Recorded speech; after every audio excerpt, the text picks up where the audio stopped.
உண்மையான நண்பன். தமிழ்கதை. ஒரு சிறிய ஊரில் அர்ஜுன் மற்றும் விக்ரம் என்ற இரண்டு நண்பர்கள் இருந்தார்கள். பள்ளிக் காலத்திலிருந்து எல்லாவற்றையும் ஒன்றாக பகிர்ந்தவர்கள். சிரிப்பும் கனவும் தோல்வியும் கூட. ஒரு நாள் அர்ஜுனுக்கு பெரிய வேலை கிடைத்தது.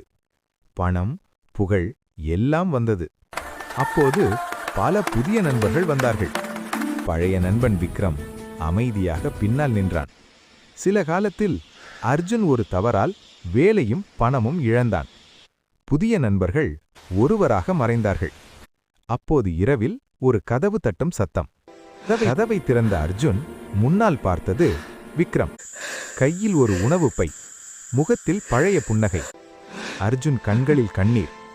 எல்லோரும் போயிட்டாங்க, நீ மட்டும் எப்படி?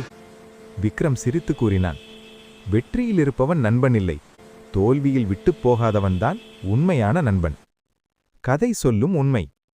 பணம், பதவி மாறும், ஆனால் உண்மையான நட்பு எப்போதும் நிலைக்கும்.